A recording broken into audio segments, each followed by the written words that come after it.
Salama tompoko, lasain'ny doktorina numéro 18 fizarana faefatra zao tsika androany andao resana manokana amin'ny tia nihoany tia ny fahavalon'ny finoana. Fantaro fa manam-pahavalo maro isan-karazany io finoana ao anatintsika ao io ka ilaintsika ny mandresy azy ireny.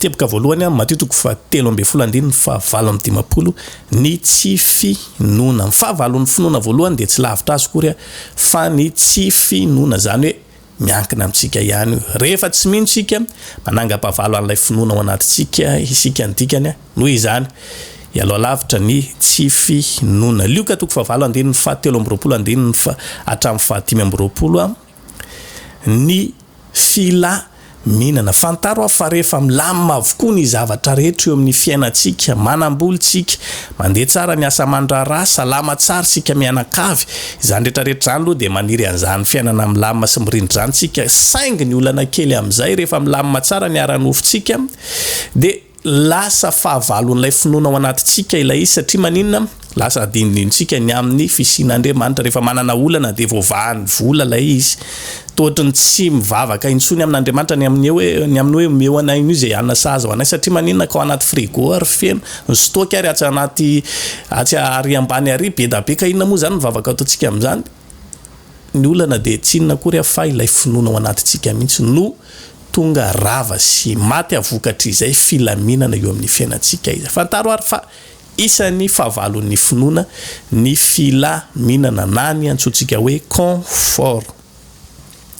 Teboka fahatelo Petera voalohany 5:5 hatramin'ny 5 ny devoly. Ny devoly dia isan'ny fahavalon'ny finoana anankiray ngeza be mihitsy. Inona moa no ataony aty ambony tany aty ho antsika zanak'Andriamanitra dia tsy inona kory fa mamafy zavatra eny amin'ny fiainantsika eny ary isan'izany ny tsy finoana. Afafy ny isan'andro satria fantany rehefa miala ao anatintsika ao ny finoana, rehefa bloqué tsika amin'izay resaka finoana izay dia rava ho azy ny fiarahantsika amin'Andriamanitra. Toero ny devoly ozy izy ny tenin'Andriamanitra ato ary ilaitsika tokoa ny fanoerana anazy io isan'andro, andro aman'alina, mba tonga an'izay voaratsy afafan'izay tsy azo laka aty amintsika.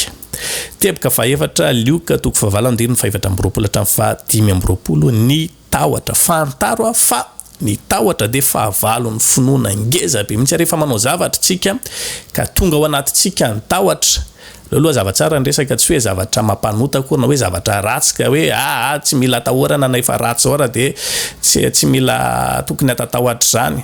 Rehefa ratsy moa dia inona moa zany anaovantsika azy izy zany hoe ratsy, fa raha mbola zavatra tsara no ijoroantsika, zavatra tsara no mbola arahantsika ary ny fahamarinana no andehanantsika, tokony ho lavitra antsika mihitsy zany tahotra zany. Fa rehefa tonga ao anatintsika ao ny tahotra dia fantaro fa ny finoana no lasibatra izay voalohany. Fahavalon'ny finoana dia tsy inona kory fa ny tahotra. Mateo 5:7 hatramin'ny 9:30 ny fanahina. Rehefa manasika ny amin'ny fiainantsika, ahitsika daholo ny zavatra rehetra, ny ekolazy ny mpianatra rapitso, ny hofatrano, inona zao ny zavatra hoanina indray, rehefa fanahina ny be da be ao anatintsika ao dia ny finoana avy hatrany no barazeny zay zavatra zay, satria maninona lasa tsy mahavavaka intsontsika, lasa tsy mahatady ny tavan'Andriamanitra, lasa tsy miantehitra amin'Andriamanitra intsony. Ahitsika daholo ty zavatra rehetrarehetra ty, ankana dia hoe hivavaka anao tendray-mbava amin'Andriamanitra fotsiny ary hoe inoko fa ainao ataony zavatra rehetra dia tsy vitantsika intsony, satria maninona miahiahy loatra tsika ny amin'ny fiainantsika ray manontolo. Noho izany fantaro fa ny fanahina dia isan'ny fahavalon'ny finoana anankiray goavana be mihitsy. Samiary ho tahin'Andriamanitra veloma tompoko.